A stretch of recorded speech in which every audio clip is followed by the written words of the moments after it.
pangarap ko'y kay hirap abutin. Dahil sa inyo, napunta ako sa aking nais marating. Nais ko kayong pasalamatan kahit man lamang isang awitin. Parang kailan lang halos ako ay magpalimos sa lansangan. Dahil sa inyo, ang aking tiyan at ang bulsa'y nagkalaman. Kaya't itong awiting aking inaawit, nais ko'y kayo ang handugan. Tatanda at lilipas rin ako, ngunit mayroong awiting iiwanan sa inyong alaala. Dahil minsan tayo'y nagkasama.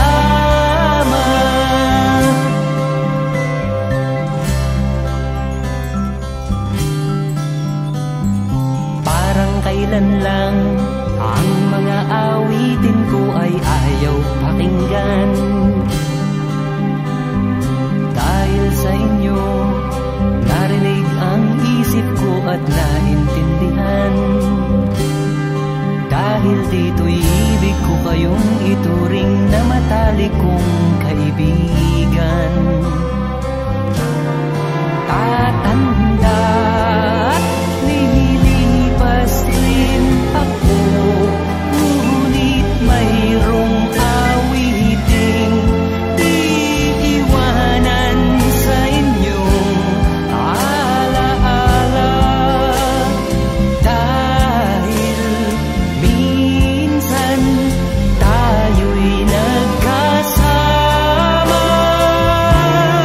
Tatanda at lilipas rin ako, ngunit mayroong awiting iiwanan sa inyong alaala. Dahil minsan tayo'y nagkasama. Tatanda at lilipas rin ako, ngunit mayroong awiting iiwanan sa inyong alaala. Dahil minsan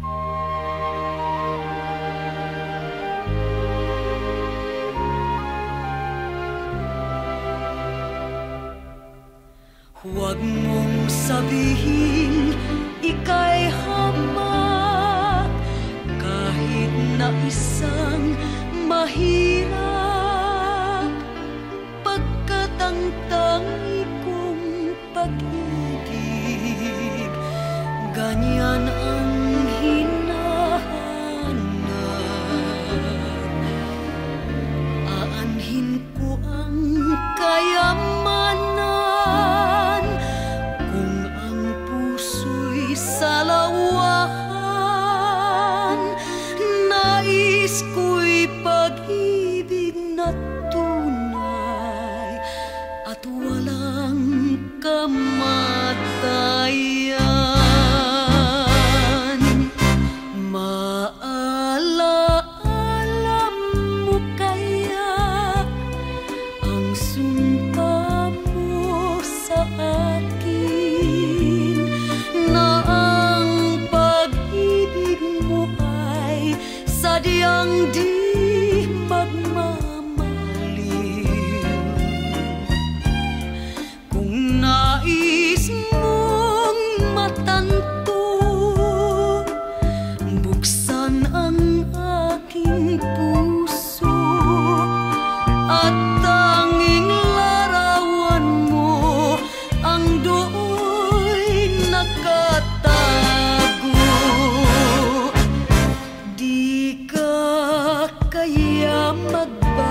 Nung isilang ka sa mundong ito, laking tuwa ng magulang mo, at ang kamay nila ang iyong ilaw.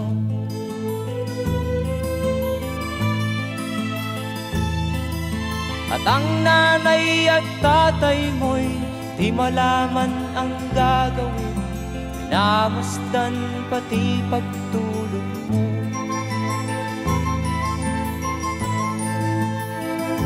At sa gabi nagpupuyat ang iyong nanay sa pagtimpla ng gatas mo. At sa umaga na may kalong ka ng iyong amang tuwang-tuwa sa'yo.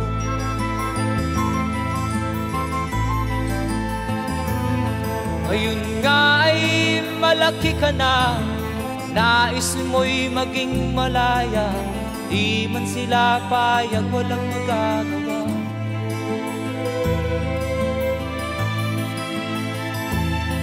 Ikaw nga ay biglang nagbago, naging matigas ang iyong ulo, at ang payo nila'y sinuway mo.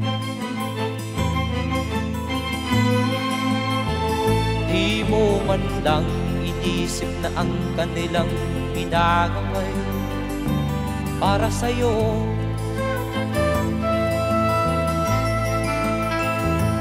Kat ang nais mo'y masunod ang layaw mo, di mo sila pinapansin.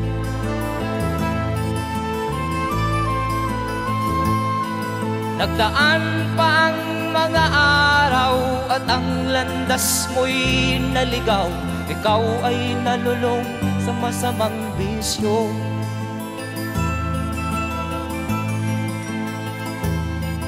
At ang una mong nilapitan ang iyong inang lumuluha, at ang tanong, anak, ba't ka nagkaganyan?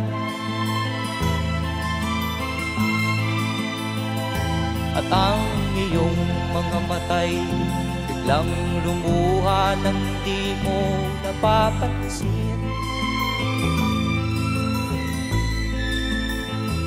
Magsisisiyag sa isip mo, nalaman mo ika'y nagkamali.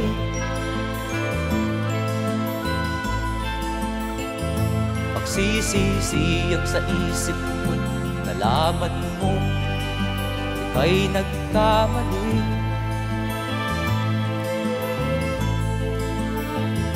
Magsisisiyag sa isip mo, nalaman mo ika'y nagkamali.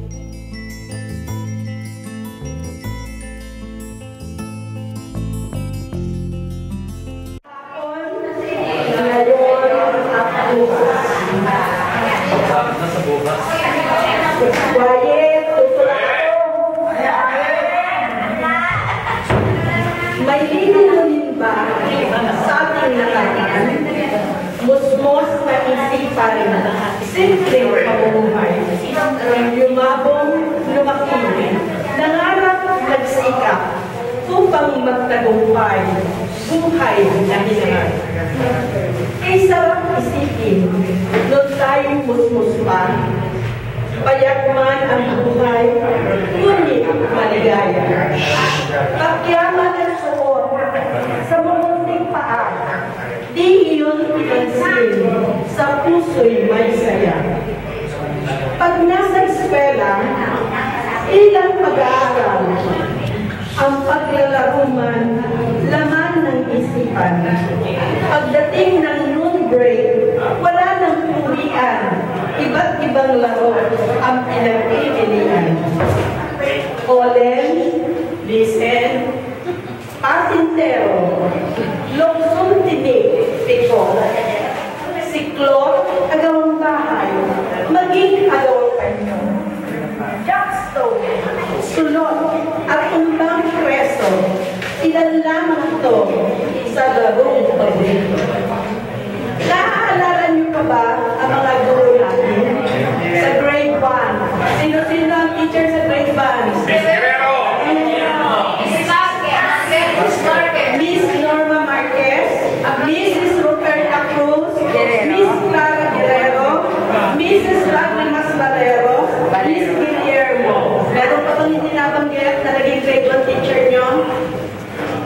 father ng teacher niyo, nakalimutan niyo na pakakasya.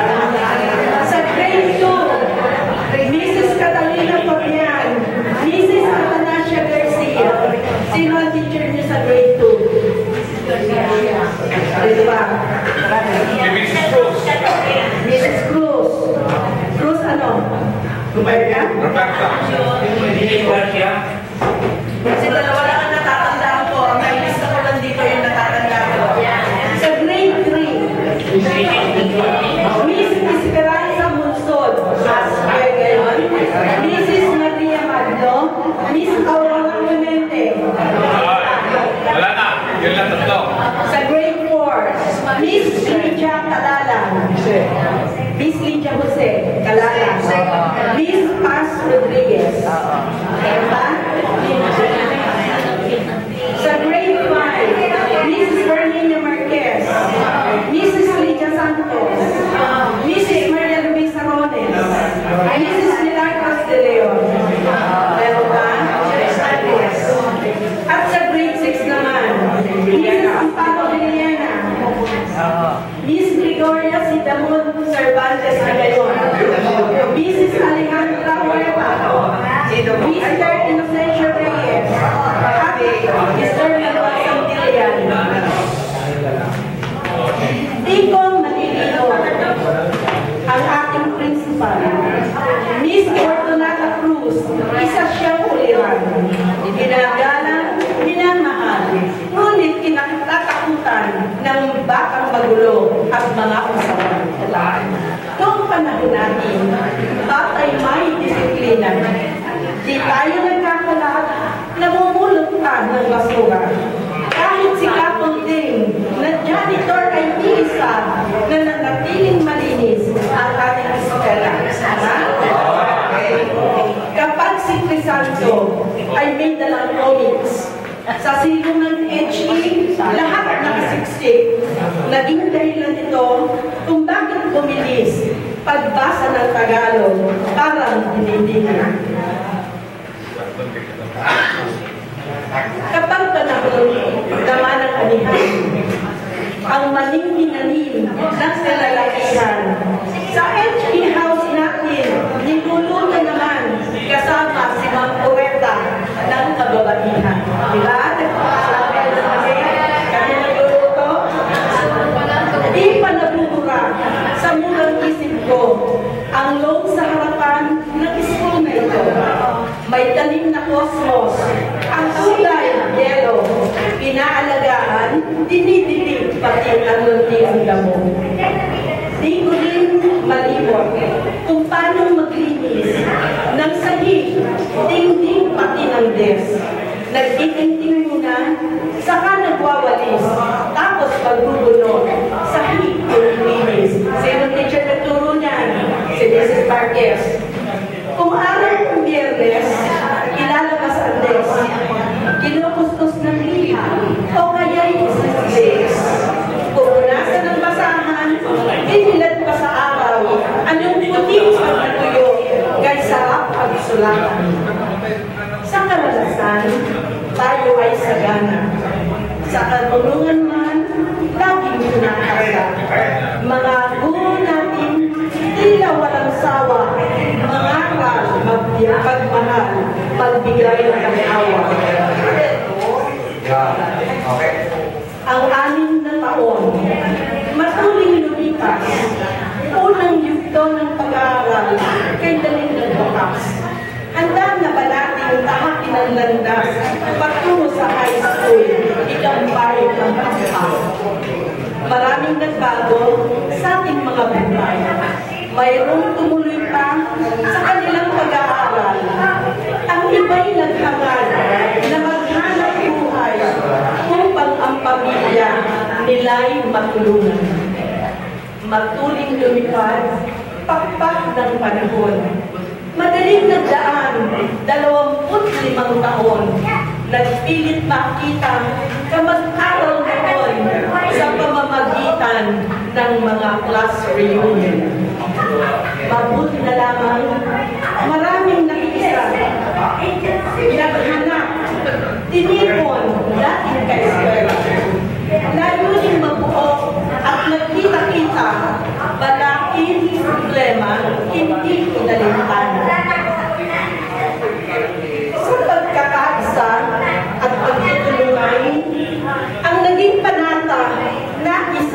katwiran. Batch 57 ng EES Central na natiling matibay ang pagkakaibigan. Tulad natin, puno, tumubo, yumabog, nagsanga, nabali, ang iba'y naputol. Lumaki ang ugat, sa lupa'y bumaon, upang di matinag ng bagyumang ilon. Kung iahambit natin ang taglay na buhay, sa gisa ng puno, lumakit lumabay, ngunit hindi hawak ating kapalaran, tanging Diyos lamang ang nakakaalam. May kaklase tayong maagang tumanang. Mayroong nag-asawa, ngunit nabalo naman. Mayroong nanatili, nag-iisa sa buhay, may isang nagmadre para tayo'y magdasal. At eto na naman, muling nagkakatpo, magsasama muli, classmates na nalayo. Saya, sigla, tuwa, ang laman ng puso, ang kaligayahan, hindi maitago. Hanggang sa muli, mga kamag-aral, mauulit kaya? Kailan? Kailan? Amang po natin ay pasalamatan sa kaloob niya. Hiram natin lupa.